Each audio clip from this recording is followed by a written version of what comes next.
Hello, everyone, and welcome back to the Nerd Haven podcast. This is episode 12 of our MCU talk. We are now on Avengers Age of Ultron. And with me today is John Aaron. What up, buddy? What's up, Mr. Nine? I am doing good. I'm excited. It is kind of crazy that we've done so many episodes already. Most of your projects end after one episode, so I'm truly excited to be here this entire time still. Damn, you could have given me a couple of episodes credit, but you're right. You're right. Yeah, no, it's been great. I think the fact that the MCU is already an established thing, and we're just kind of following it in order. Oh, except for Doctor Strange. Would you please stop it already? But what I mean to say is that it kind of helped us stay on track because we're just moving from one thing to the next. And when we have to come up with our own topics for the Nerd Haven podcast, that might get a little challenging. But there's ChatGPT. Oh, you expect me to provide any kind of input to that? Yeah, I was expecting. All right. Well, here is my input then, as a good co-host that I strive to be. This is exciting times because we are getting to the meat and potatoes of the MCU universe. I feel like this is where, after this movie, there is no coming back, except the next movie that we'll be watching. That kind of, puts us kind of back on the. We'll get to it, but.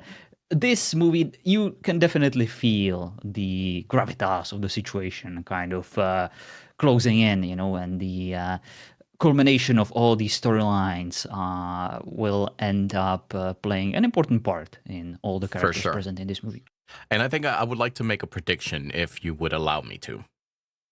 I think you're going to like this movie more than most people like this movie, and maybe even more than I did. Interesting, because I really like starting these episodes with the prediction. How do I think you will like this movie, and how do you think I will like this movie? So I'm glad that you started with this.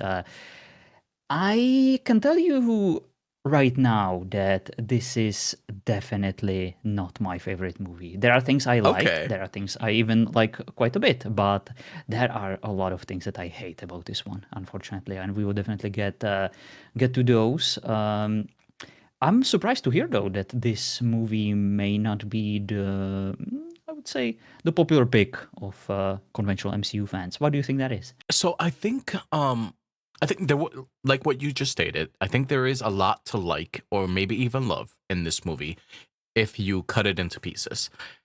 As a whole, I think it didn't do as good of an Avenger movie because I think it was very heavy, right?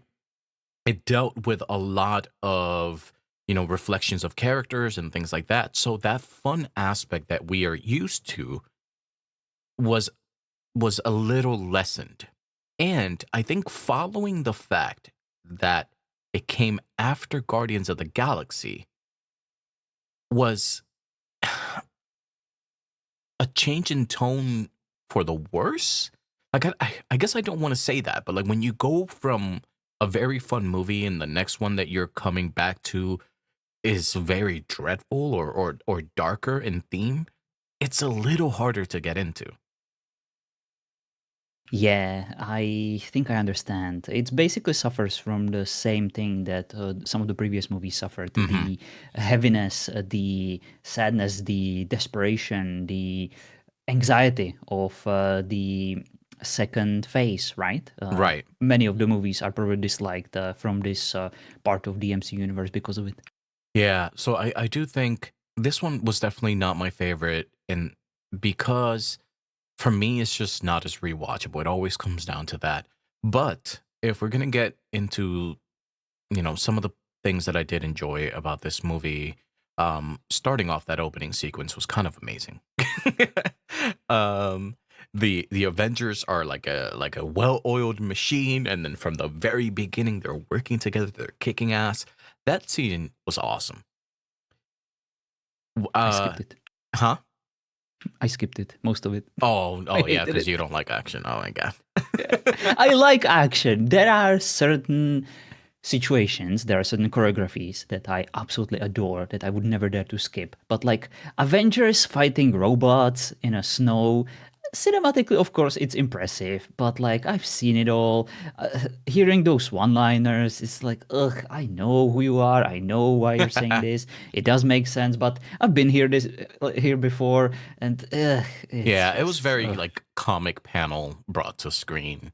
Um, yeah. The close-up scenes where all the Avengers are like, in the same frame, and it's like, yee, everyone in the cinema is throwing popcorn around, and that's I'm just like, exactly what that ugh. was, and that's exactly what happened in the theater. uh, Yeah, I can only imagine. um, but some of the other things that I really enjoyed about this was the actual reflection of Tony in with Ultron, and kind of the ideology of putting a suit of armor around the world. I actually really like that, and it does come into play a lot more in the MCU. Um, and if I guess even though that leads to a lot more darker themes and conversations, it's a really cool concept to think about, as far as if you had this ability, is that something you would do, and is it morally correct? Yeah, we are definitely going back to the same conversation we've been having for several movies. The this planet of ours is very vulnerable. So, Captain America's solution is to have faith and kind of hope for the best and do it together. Tony's solution is technological one. Yes, sure, the humanity may not be perfect, but we still need some sort of defensive apparatus, around the planet, in the hands of the few who can be trusted. That's why he essentially formed the Avengers Initiative. I know it wasn't him; it was basically Nick Fury, but the freaking shield riddled with Hydra disease didn't really work out well. So I do actually kind of like the idea of the Avengers being in control. Obviously, it is. There is a lot of room for misuse, for vulnerability, for corruption. But like these people already proved themselves. They show that they can at the very least be trusted with the safety of this planet. Yet somehow Tony still keeps being accused, by Captain America. I can't believe this. I can't believe that I'm defending Tony Stark of all people, and I can't believe that I am going against Captain America. But like when it comes to this particular point, like he was in the space, he was sending a nuke against the aliens.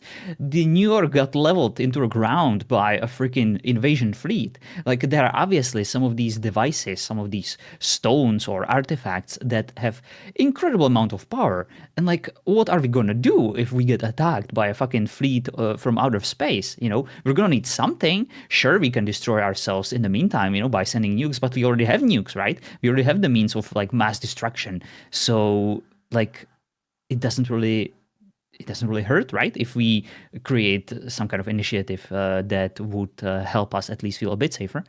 Yeah, I see. In moving forward, I think there is a lot of conflicting issues, because I mean they're setting it up to be so, but the even within like me, the ideologies are conflicting, because I kind of do agree, if we have the resources, why don't we use them? I Technology should be used for the betterment of mankind, right? And it's not always that way, because technology is also used for the worsening of mankind. But Yeah. in this case, if Tony can offer a solution, at least to lend a helping hand, or be able to provide some sort of safety net for humanity against the threats that we now have, that are no longer human threats. Like it doesn't end with just human assholes at this point. Why As not? we have alien assholes. Yeah, it's like, why not? But this this movie answers why not. The biggest problem I have with this entire formula is that it's the same formula we have already seen. Ooh, Tony does something bad. It's gonna make all the Avengers angry again. We're gonna have them all fighting each other or just being very mean to each other. Oh, it's gonna really sell, in those trailers. Oh, what's gonna happen? Are the Avengers gonna break up? Oh, they're totally gonna fight. Oh boy, it's gonna be rough. But thankfully, they will all make up by the end of it, and it will all be good. And we'll have another movie where they will do the exact same thing again. Hey, yay! Let's sell more tickets. Wow. I'm just not here for it. I Actually, I find it. part of me, like, I agree with what you're saying, but also this wasn't just Tony. Like, uh, this was two geniuses that made this happen. You know, it with Bruce Banner, like, you know, being partly responsible for some of this shit, especially Vision, but like, we'll get into that after. Um, it's like, are they wrong, or did it just go wrong, or were they wrong? You know what I'm saying? Like, just because something goes wrong doesn't mean you were necessarily wrong. It just happened to go wrong.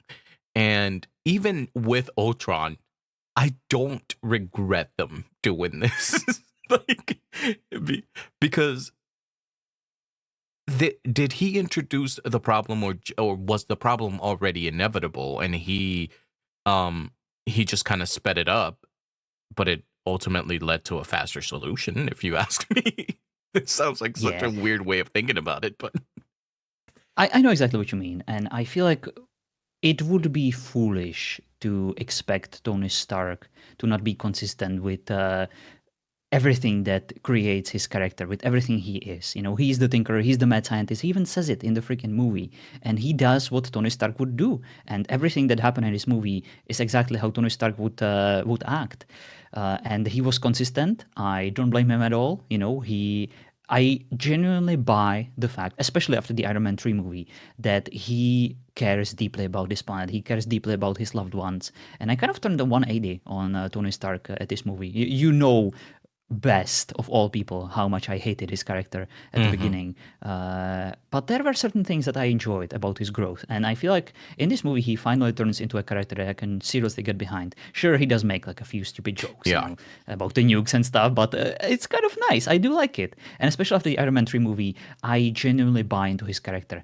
And the one thing that this movie does incredibly well, I thought, was introducing Scarlet Witch as, of course, one of the twins, and her at the very beginning influencing everyone with the power of essentially instilling fear in them, right. and that deep paranoia kind of leveraging from their pre-existent worries and it, I think, kind of saved this movie for me in that regard. The fact that you could easily attribute Tony's actions to the fact that it was just kind of heightened stress, of everything. And he saw an opportunity, he believed he could do it and he took it. And it's Yeah, not like creating an AI could immediately destroy the world. Of course, we will get to the specifics, but like at the end of the day, he just wanted to help.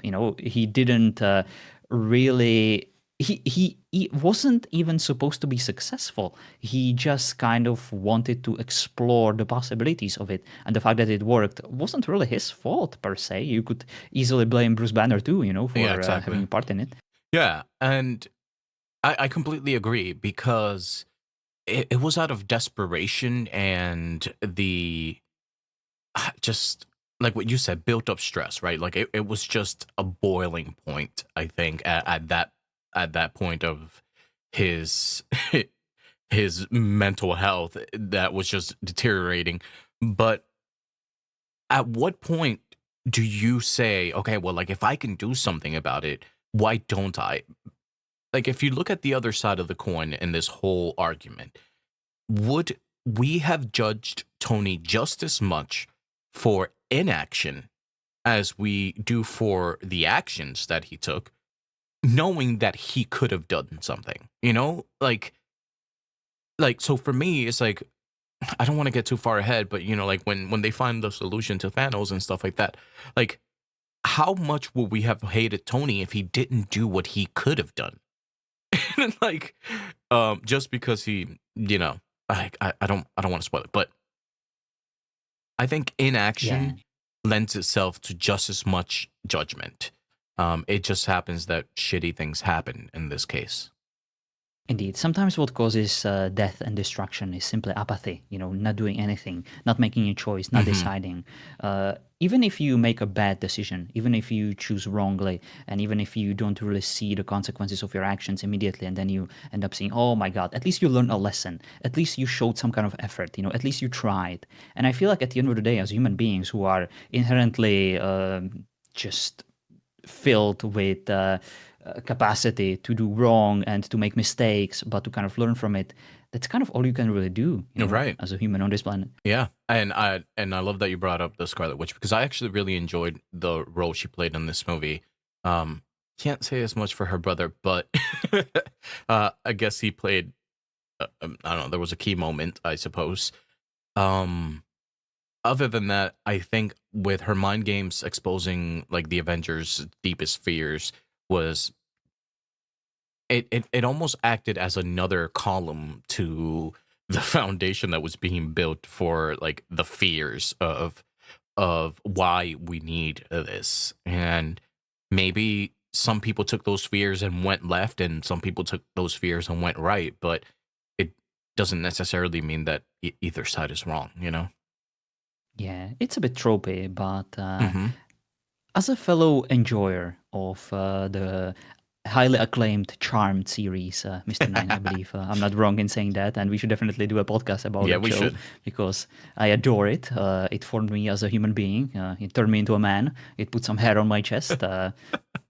But what I'm trying to say is that there was one demon. His name was Barbas, and he's one of the best freaking actors and demons in that show. And his only power was that he could essentially read people's fear and he could materialize it. He could turn it into a reality. It would end up being a vision, but like you could still die of heart attack. You could literally die of drowning if you were afraid of water. And I thought it was just genius. He didn't show up like all the time because he was very powerful and had to vanquish him and stuff. But like whenever he showed up, he brought something into that series. He brought like character progression. Everyone kind of overcame their fears and turned better because of it. But then, over the course of the show, they ended up with new fears. And just fear is such a powerful motivator. It It is. transforms you. It is a great emotion, and I love when movies explore it.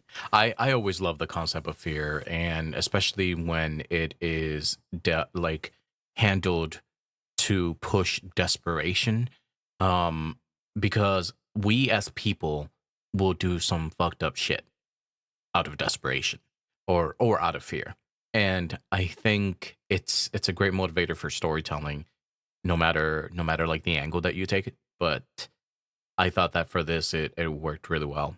Um, how did you feel about the because I think we saw Scarlet Witch and Quicksilver in the post credit scene in Guardians? Was it? No, no, I believe it was at the end of the movie before that, which was oh my god, which one was it? Winter Soldier? Oh yeah, the Winter Soldier, exactly. They essentially beat Hydra, but there was still one Right. facility that had the Loki stick, the Loki staff, and Loki stick. yeah, we were first shown the twins, and that's when we knew that the next time, of course, if we don't count the Guardians of the Galaxy, that we will see them. Uh, And I was very excited because yeah. up until then, when I first saw the Age of Ultron, I only knew of Scarlet Witch from like the games, Hmm. the Marvel Snap and of course Marvel Rivals. And I always thought that her character looked a bit cringy, just like this red witch and stuff. So I was kind of surprised that this version played by the Elizabeth Olsen, I believe, Yeah. very captivating lady. Oh god. And Yeah. I love her. like to me, she's not like sexy, beautiful, but like there is something beautiful and there is something deep and even like vulnerable about her. Hmm. And I definitely enjoy her character and will enjoy her as she continues. She has very cool powers. The fact that the chaos magic, if you want to call it that way. Yeah. I know I'm jumping a bit ahead, but it is a super cool gimmick, and I am definitely here for it. And Yeah. She's a I will very be watching her OP with. character in, She definitely is. but they always find ways to kind of cap her a bit, whether it's like Yeah. mentally or emotionally. But I've always enjoyed her character. I think she's one of the characters throughout the MCU that that I feel like are pretty consistent with either their motivations or who they are. She's very like family oriented and kind of focuses on that type of stuff. And Oh, we'll get to that. yeah, Oh, I have many things to say about that. and all the things she does usually lead to some sort of personal connection, which I think is really cool. Um, Indeed. the Quicksilver, I feel. I mean, we are talking about the movie. I feel like he went out too quickly, but Well, that he's the shittiest card in Marvel Snap, so I didn't expect much of him. yeah, And the only good scene that he had in this movie, apart from him dying, was whenever the Avengers were gearing up for the final scene. The only scene that Quicksilver got was him bringing like a fresh pair of running shoes, which was hilarious. yeah. That's all he does. That's his entire power. So I guess I'm gonna bring a fresh pair of running shoes, you know? I I know we're not talking about the X-Men movies, but the way they did Quicksilver in those movies, I feel like was a little better. There was it was comical, but some of those like speed scenes were kind of amazing, and in this one, I didn't love it. He But needed to die in order for Elizabeth Olsen, you know, to turn yeah, into who she is now. yeah. But I mean, the So sacrifice. I guess it changed. It changed from like antagonist to hero at that moment, and I think that that was the best way to go. it was effective, perhaps a bit too quick, a bit too rushed, but I understand that these movies have a lot going for them, a lot in them, and things kind of need to move along. It's Yeah, not a series, it's not a TV show that can like invest several episodes, to character development. So I get it. yeah. So then, I mean, are there Uh, any points that you want to bring up? I would like to do a quick little out of topic, perhaps conversation, because Yeah, I actually heard from Light, I believe the last time we played Marvel Rivals, I overheard a conversation between Magneto and the Scarlet Witch that Magneto is apparently the father of Scarlet Witch. yeah. And you even mentioned that Quicksilver showed up in the X-Men. So how does this work? I'm not actually aware. Like in this movie or in the MCU, as far as I know, there was never any mention of like Magneto being her father. So their parents died, during the bombing of Stark Industries bombs. So can you like at least partially spot that for me, or let me know how it goes? Yeah, so I think that it's been changed several times with different stories. That's what happens with comics, unfortunately.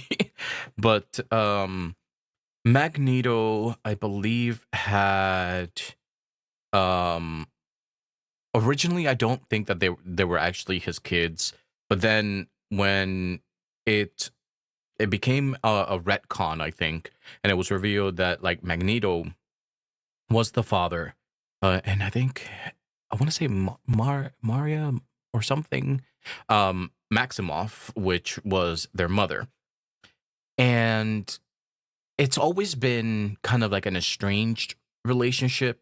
And even in like some of the X-Men movies and stuff like that, it's never really mentioned or brought up.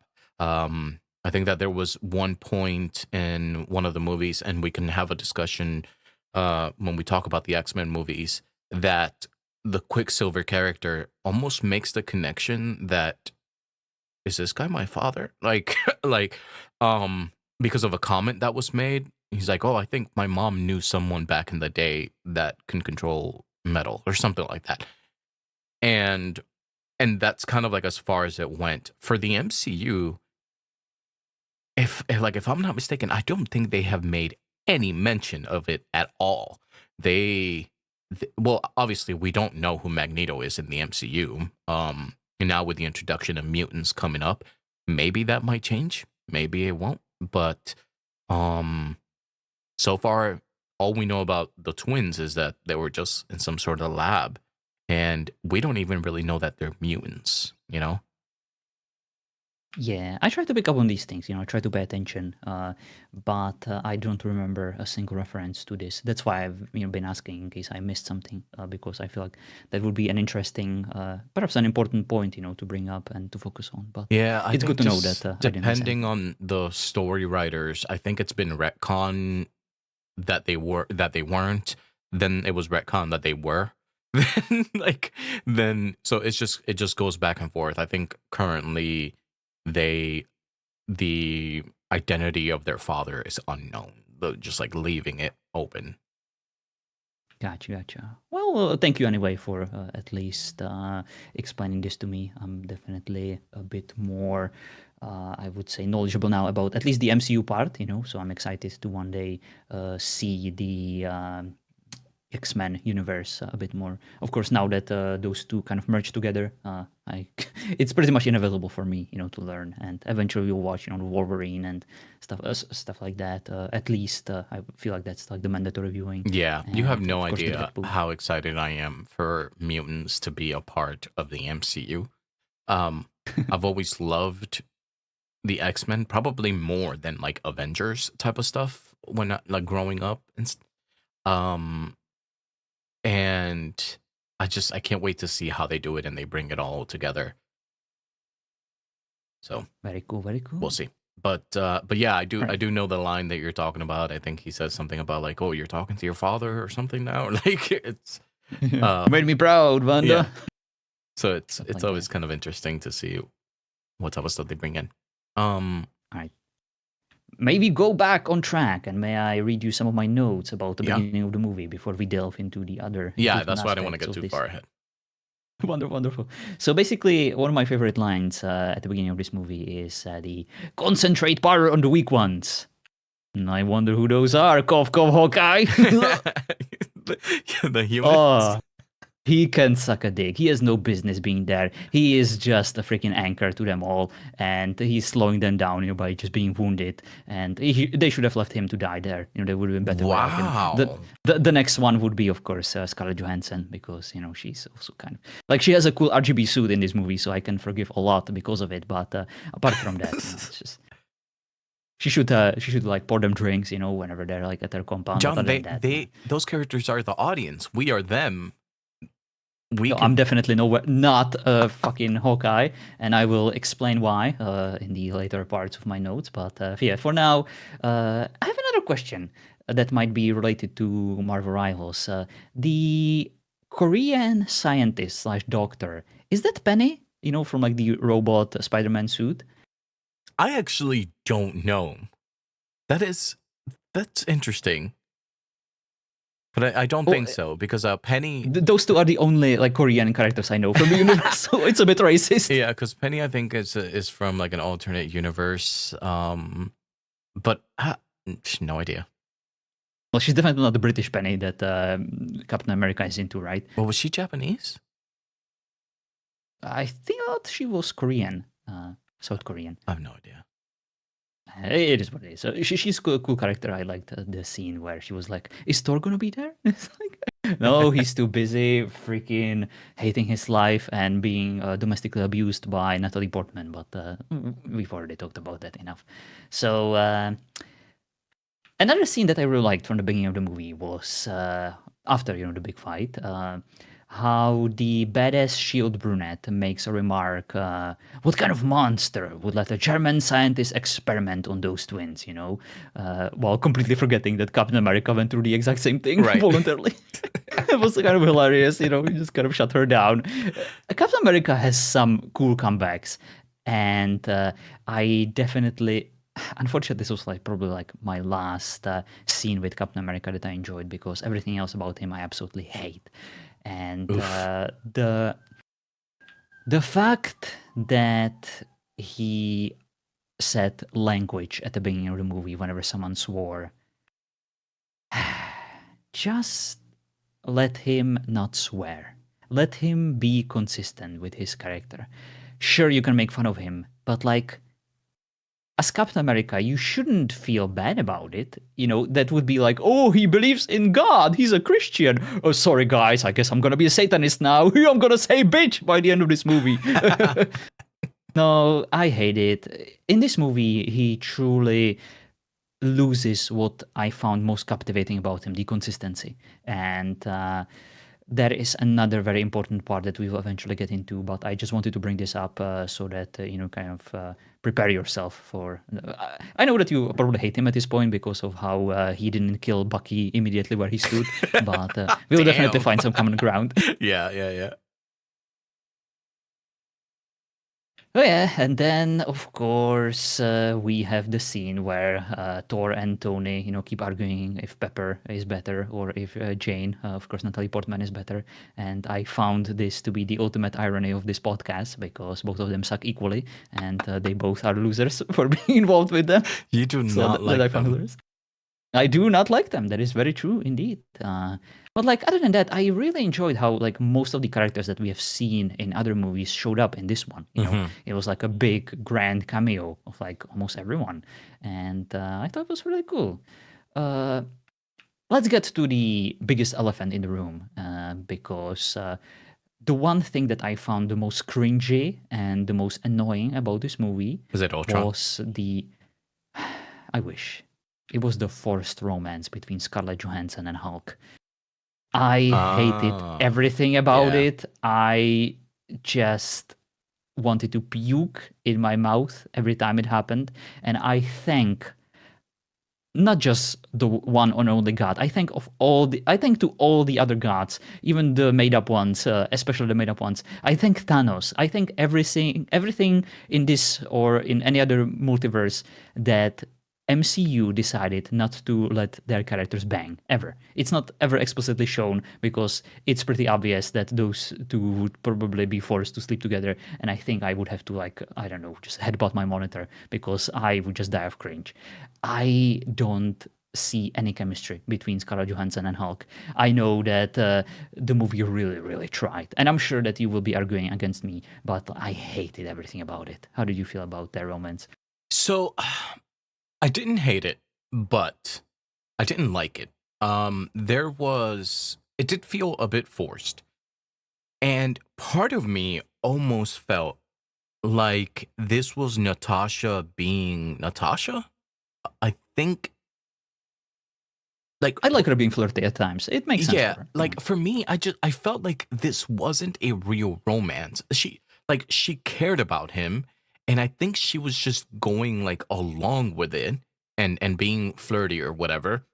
But I don't think that she was like romantically inclined to be with him. Now we see, later on that she does look a little kind of sad when he decides to bounce and stuff, but we'll get onto that when we do. But I never actually bought into a real romance between them two because I also don't think there was a lot of chemistry. I just felt like it was more of a uh like a caring for Go. each other, I see. or The way maybe I he saw was it, crushing on her, and she was just like, yeah, cool. I saw it as him trying to push her away. I saw it as her basically, just because they can both have kids and because they're both kind of broken and like Hmm. too strong and stuff, that they belong to each other. And I really thought that the movie was pushing this narrative Yeah, extremely yeah, I hard. agree. I agree. I think, and that's why I keep saying that I felt like it was just Natasha being Natasha. Like she was either doing it as an advantage, or as into because that moment that she was able to calm him down and stuff. I think maybe just trying to bring a stronger or build a stronger bond so that she kind of has um more control over him and things like that. But I never really saw it as romantical because it was being pushed pretty hard, I feel.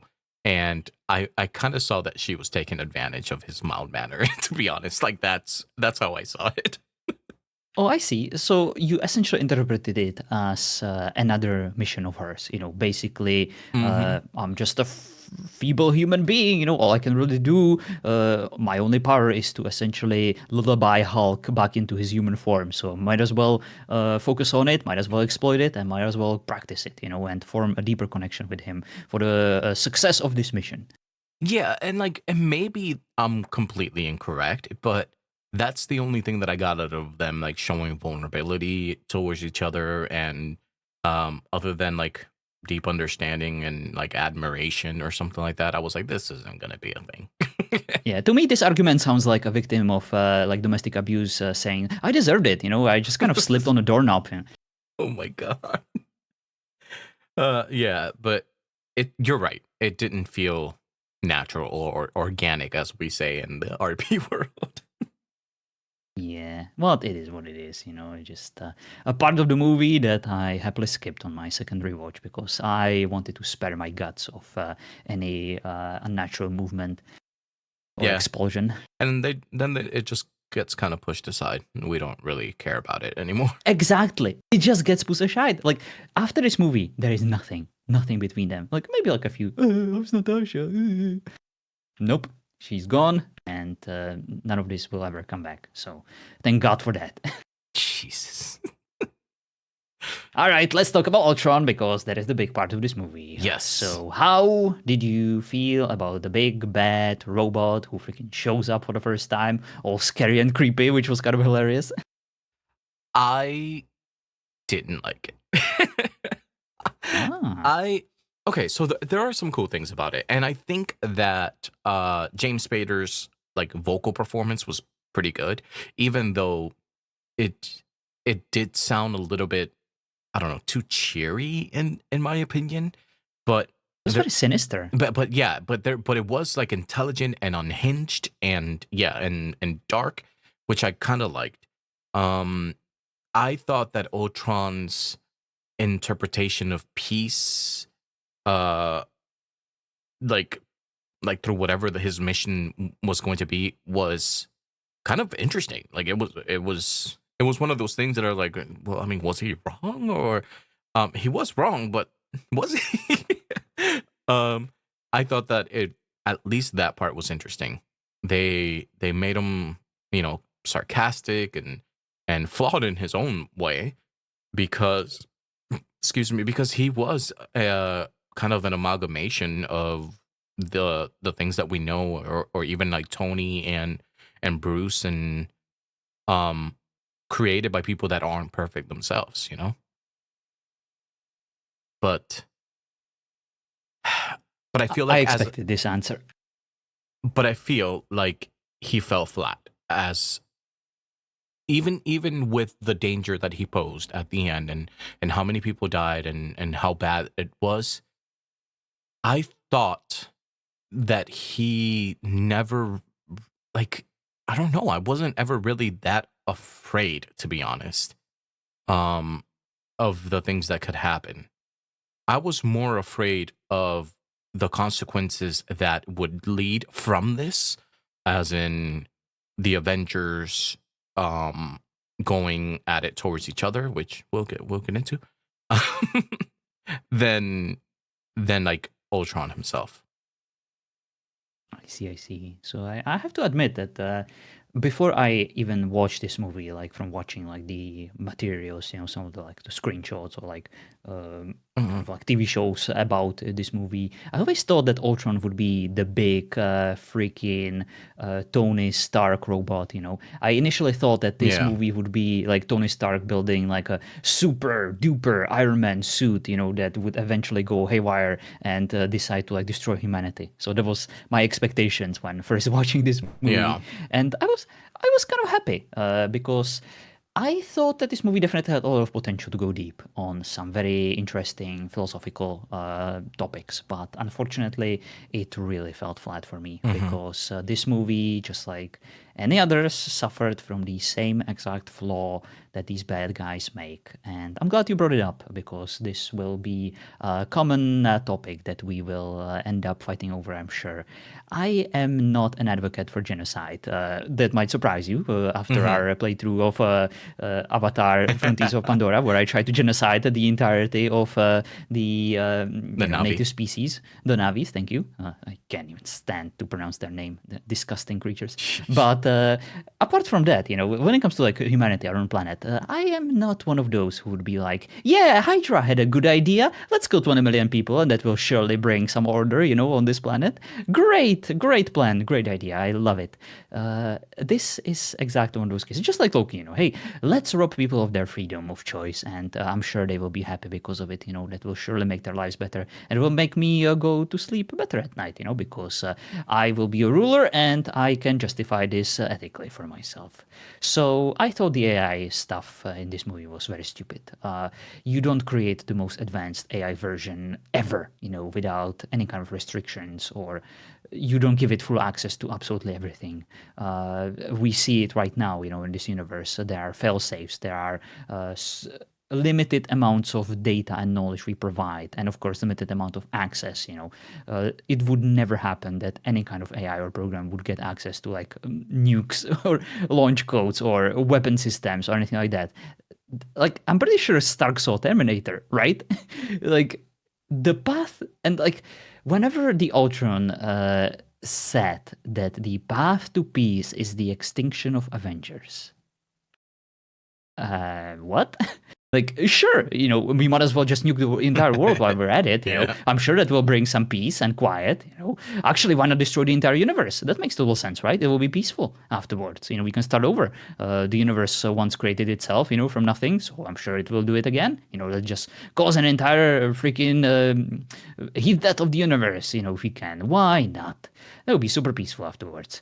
But Yeah. we're not going to do that, of course, because we need to still like sell more tickets for more movies. So we'll just stick to funding terrorism, and let's just stick to like mass murder, and let's just stick to, I don't know, killing innocent people, because that's very peaceful, right? That's what we want. So yeah, unhinged AI nonsense. I wasn't buying it at all. But on the other hand, I did kind of enjoy the inclusion of Jarvis and like turning him more into like a prominent member of the team. It was about time. I mentioned it before. I really like his quote unquote character, but I was very disappointed how they handled the AI and the synthetic entity, that Ultron was. I thought that it was very childish and very stupid. Yeah. And I yeah, that kind was of my big agree. problem with this movie. There were some times that the that it was supposed to come off as like charismatic, sarcastic, and a lot of the He was a times, childish idiot. yeah, a lot of the times it came across as just like childish or even slightly foolish, which for me made it hard to be threatened by Ultron or to feel threatened Yeah. by Ultron. One of the things that I'll kind of push back a little bit on is like the ideology of that he says, um, like peace will start with the destruction or extinction of the Avengers. Like that was one of the things that I actually liked as far as an idea, because ever since the Avengers have been around, threats have gotten bigger. And there's always opposition that gets built up to whatever level we have of heroes or anything like that. And it's an interesting thing that gets played over and over again with comic books and whatever, that like, would we be better without heroes, because then there's no one that has the need to oppose superheroes, or are we better off with them because people will always be uh in the search for more power? So like, that was kind of one of the things that when he was like, well, without, since the Avengers have been around, things have gotten worse. And I always kind of like when they play with that idea.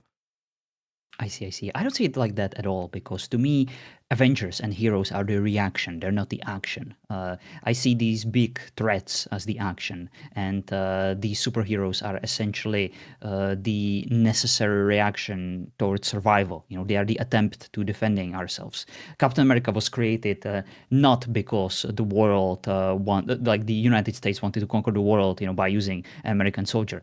They wanted a response to the Red Skull, right? Because he was literally out there to find an Infinity Stone, the Tesseract, and he was like creating an army of superpowered soldiers. He was the initial like bad guy who forced, the scientist, the German one, to like give him, these superpowers. So, and like all of these other movies, I see these heroes basically just like the necessary reaction towards someone else's shitlordery. except for Tony Stark. Well, yeah, but Tony Stark is both. He's both the action and reaction. Because almost every Iron Man villain has happened because of Iron Man. Yeah. So that's kind of the idea that it's like, if Iron Man didn't exist, would all of these people find a need to step up? Indeed, indeed. And I do like that this movie, once again, ties the Ultron to Tony Stark, and they have essentially portray Tony as the father, of this Yeah, whole thing. pretty And much. we all know that every time Tony shows up, he is his own worst enemy. Yeah. And I like the quote that the Ultron said, that everyone creates the things they dread. Men of peace create engines of war. Mhm. Tell that to fucking Gandhi, you fucking moron. Like, well, how does that make any sense? Come on. It sounds nice, but when you think about it, it completely falls apart. Gandhi, wanted peace. He's not gonna create like weapons of mass destruction to achieve that, just to threaten someone. No, there are other But ways Gandhi to achieve wasn't peace. Tony Stark.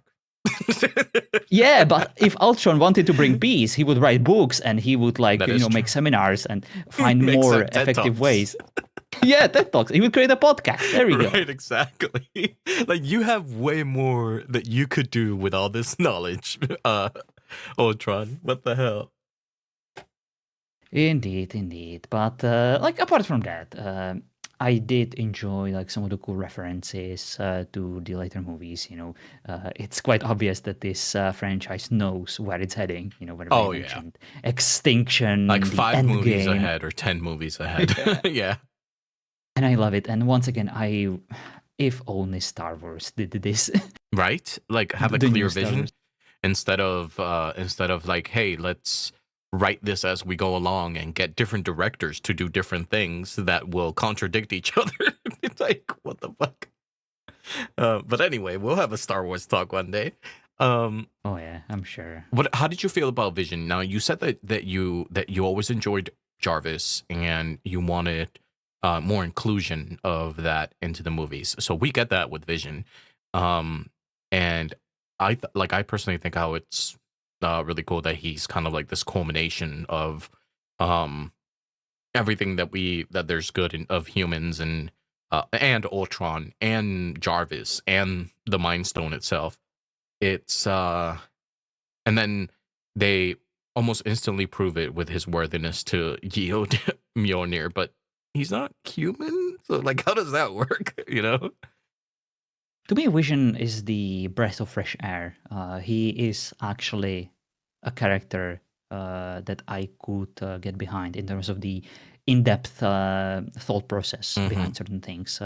The way he enters the scene, the way he carries himself, the way he argues for his cause. He does not try to convince anyone of anything. Right. He tries to show them who he is, and he does, and he succeeds. And he's not a childish presence that would just pout and try to scream his way, throughout the argument. He simply says what he needs to and lets others figure it out. And Yeah, just I like find him wisdom, neutrality, and um, j- the same smarts as Ultron had without all the like shittiness. Indeed, indeed. He's what Ultron was supposed to be, essentially. And I thought I would hate him. I always hated his design and his powers in Marvel Snap. I was like, oh, this fucking moron just moves from left to right and it hates me because it completely ruins my game. That's the one that I used to play all the time, right? I know!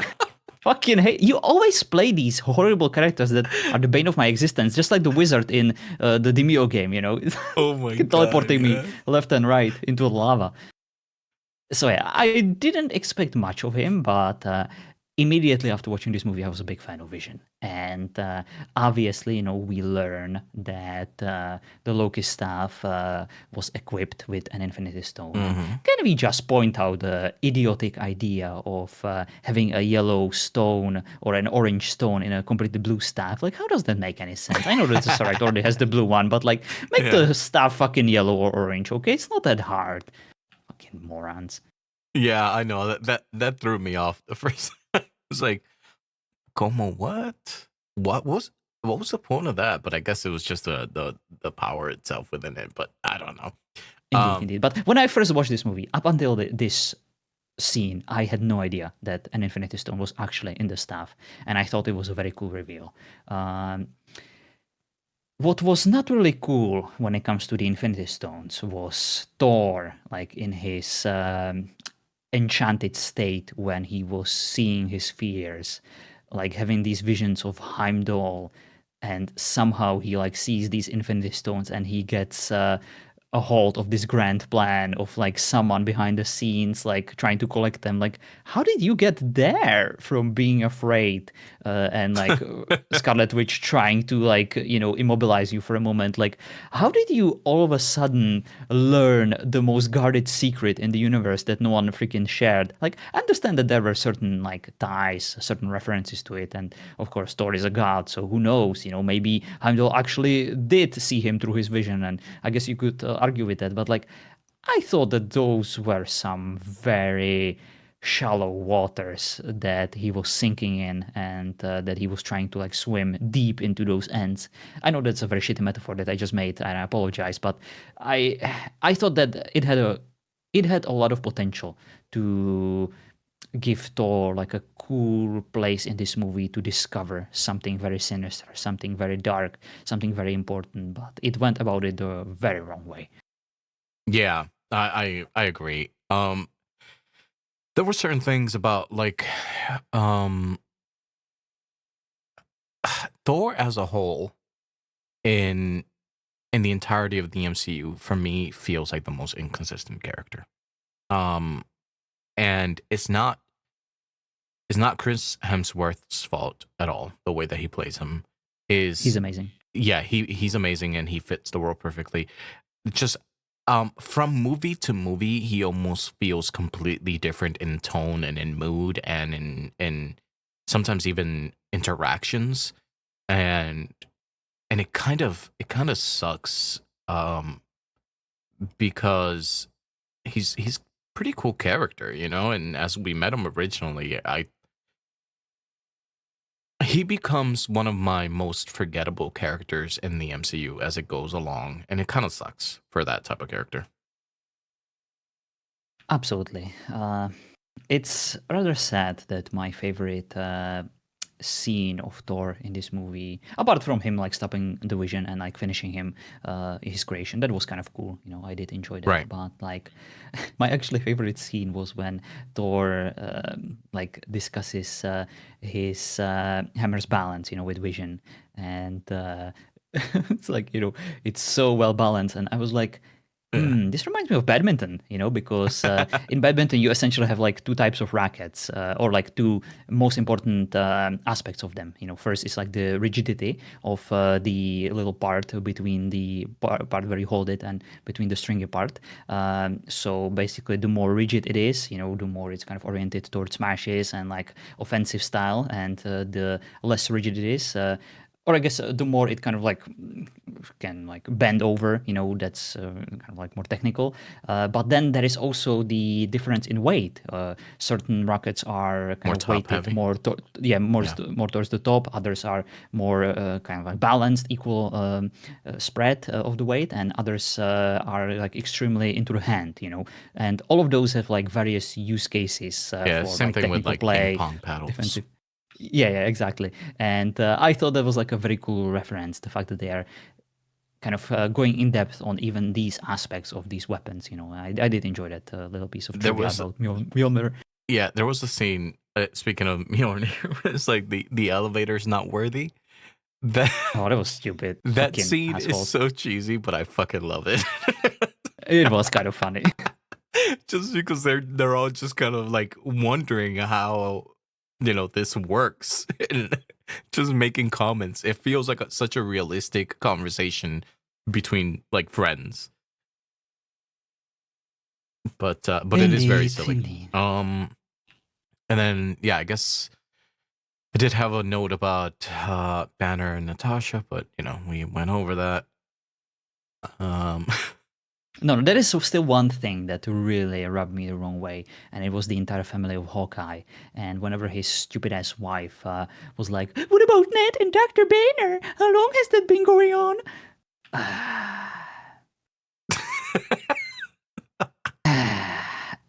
this was the one and only time I was actually firmly on the side of Hawkeye, because he was like, "What? There's nothing going on. Like, bitch, you're crazy." And I was like, "Yes, finally, someone I can relate to in this movie. You are absolutely right, Hawkeye. There is no chemistry. There is nothing going on. This woman who just saw them both for the first time together is like, oh, I'm a woman. I have this crazy radar that can detect Yeah, romance. women No, you have are the better movie. intuition. Yeah, you're the movie trying to convince me of this bullshit, and I'm not buying it. I'm sorry, but like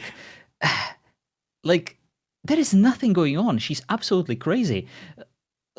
Like, and the way she was making fun of Hawkeye because of it, like the most precise man in the universe who never misses a mark gets a sass from someone who can't even close her legs on time. Like, how does that make any sense? Oh my god.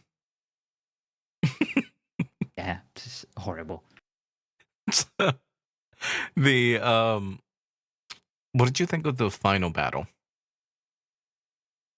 The final battle. You skipped through most of it. Yeah, that was the most boring part of the movie for me. All the battles in this movie, frankly, like what really comes to mind right now is the train in the street going for 10 freaking hours before stopping, outside of the rails. That Yeah. was so stupid. It's like, oh my god, have you ever like seen a train outside of the rails? How like the friction, it would Its do. own weight stops it pretty quickly. Exactly. Or it would like fall over, and like it was stupid. But like obviously it's an Avengers movie, so we have to have a flying fucking island or a flying fucking ship or something flying that will eventually fall apart or we need to destroy it. So that's what we did, and it happened, and at least the Quicksilver died, so there was at least something beneficial about that whole Oh scene. my god. So yeah, I am glad that we got it out of the way, and no more trains, no more flying islands. I'm sure it will never happen again.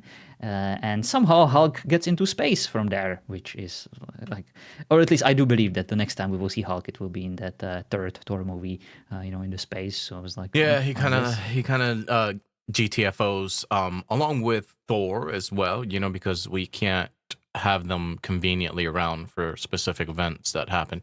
So they have to leave. But in this one we do get a lot of like phase 3 setup, where now we're learning or seeing a lot more Falcon. We have the Scarlet Witch, Vision, War Machines kind of more prominent as well. Yeah, the B team. Let's call them what they are. The The B B team. team. And then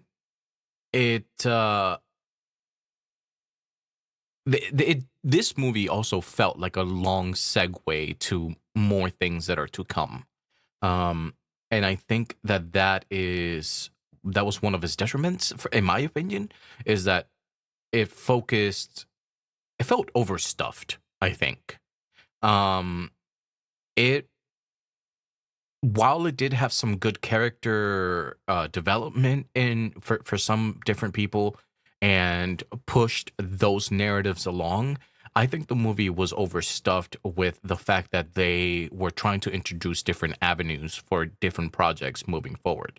We know that it sets up for Civil War and Infinity War, WandaVision, and all this stuff that kind of originates from this moment forward.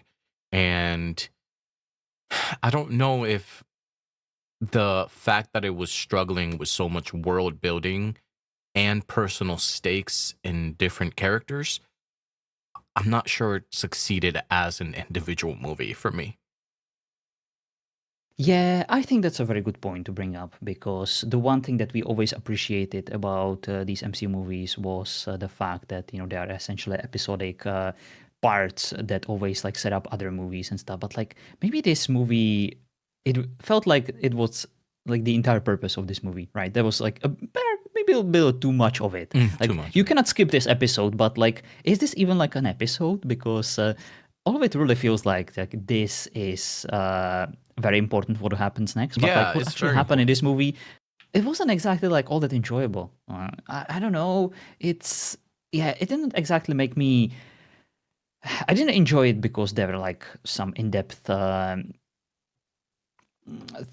topics or themes brought up. I didn't really enjoy it because it was funny. I didn't really enjoy it because like my favorite characters suffered. I mostly just kind of ended up hating like a bunch of the things. And there were like a few funny lines like the most versatile substance on the planet, and they used it to make a frisbee. That was like a hilarious thing that the Ultron said. And when Wanda rips out, Ultron's heart, I thought it was amazing, like very poetic, and it further reinforces her.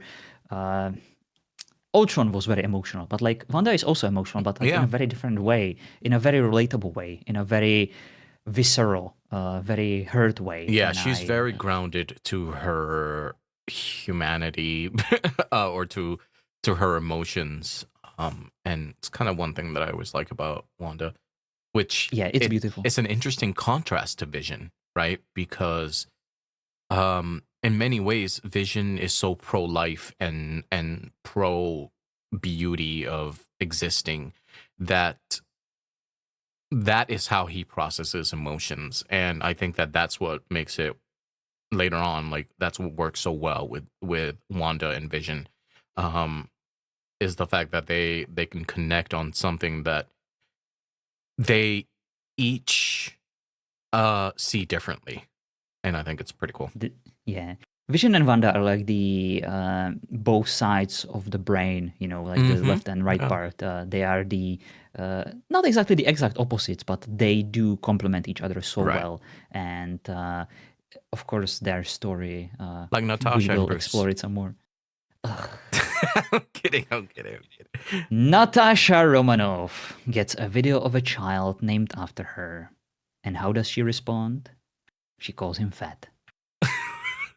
I hope she falls from a cliff and Oh my dies for god, this. stop.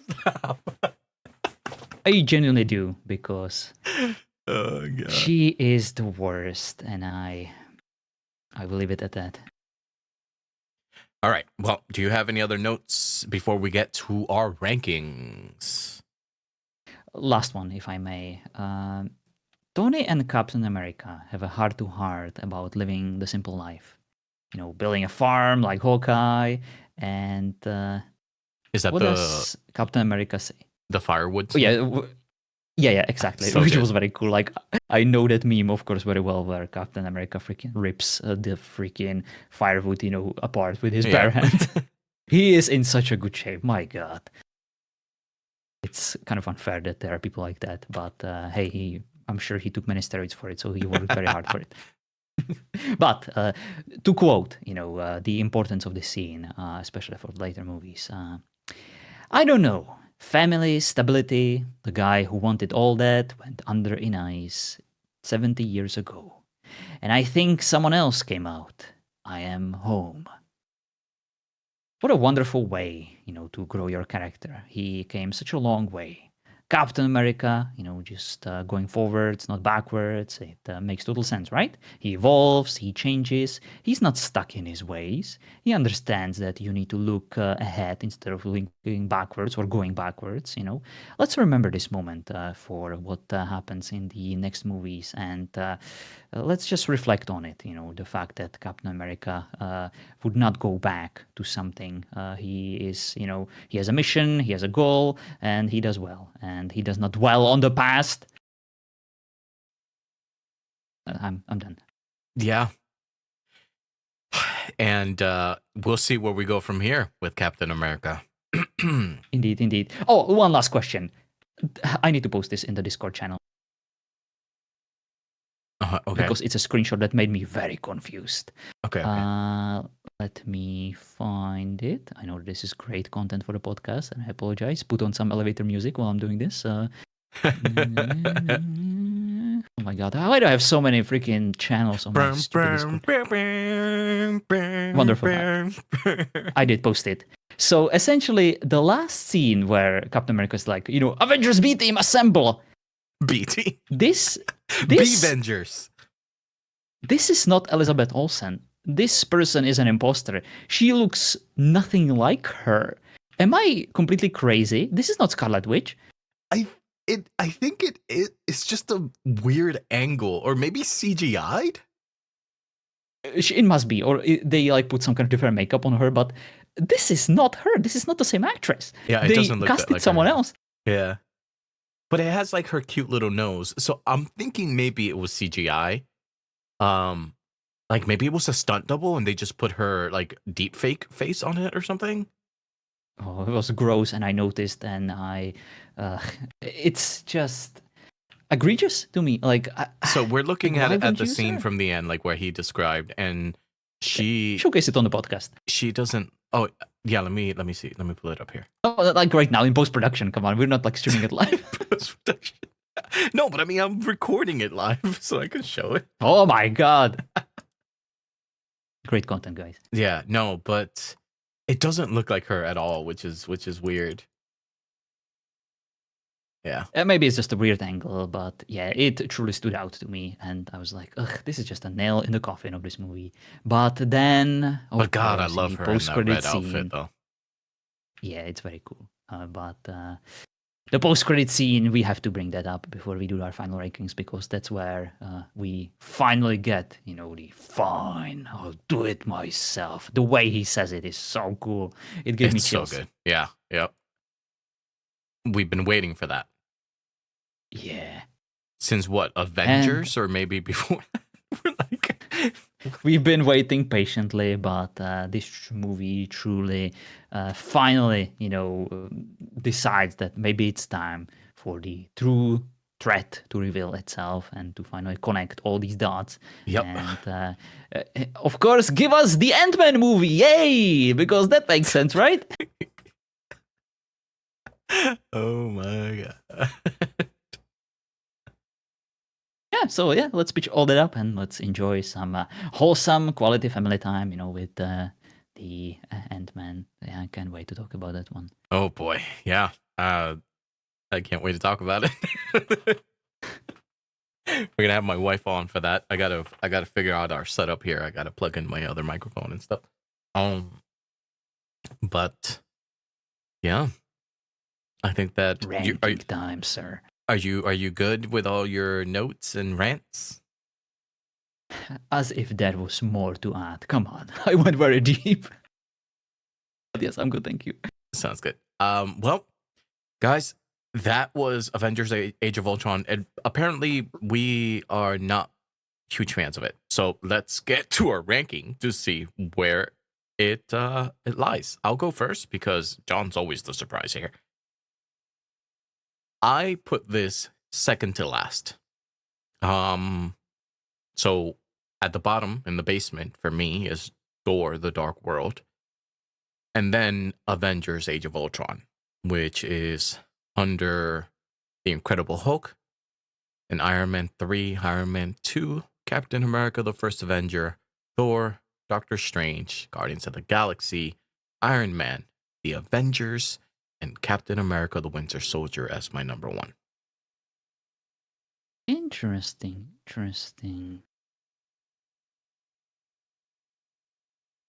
All right. What you got? I just noticed that in my previous list, I forgot Avengers, which kind of says a lot, about my feeling about that movie. I told you to put the letterbox. It's so much easier to keep track. No, I write it down every time from scratch. Like all I gotta do is just add the movie every time we do it. No. I'm gonna guess. This is right above. I'm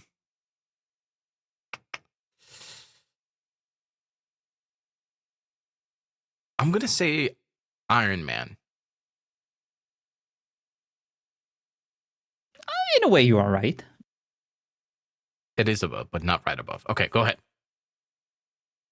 The very last place is occupied by Iron Man 2 because of Elon Musk. Second to last is Avengers, the first Avengers movie. Wow. Then it's Avengers: Age of Ultron. Then it's Iron Man 1. It's actually climbing up. You should be proud. I feel like you are slowly selling me on that movie. Then it's Captain America: Winter Soldier, much to your dismay, of course. Hashtag Bucky. Bucky is live. Then it's Thor, the first movie. Then it's Captain America, the first movie. Then it's Guardians of the Galaxy 1. Then it's Iron Man 3. Then it's Doctor Strange.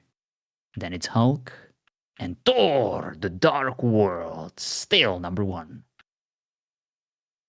Part of me dies every time I hear that, but yeah.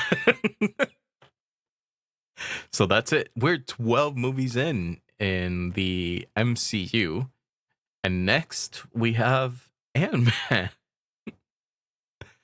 Oh boy! I'm Or should I say, Dios mío? Just me. I'm very excited to talk about this movie, John, and I know that you are too. Indeed. But all I ask of you and your lovely wife, if she's truly joining us, to keep an open mind, because I promise that I will. Okay, good. And Yeah. do not judge me for some of the claims I will make. I know that this movie is very important to the Latino community, so I will try to be as respectful as I can. Is it?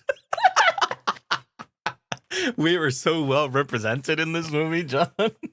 I know. Well, because you're my friends, I will try to be. I try to go easy, just like with Solitary. Whenever I talk about women, just because of her appearance, on our podcast, I try to be nice to women. That's hilarious. Except for Natalie Portman. So, that wraps our episode for today.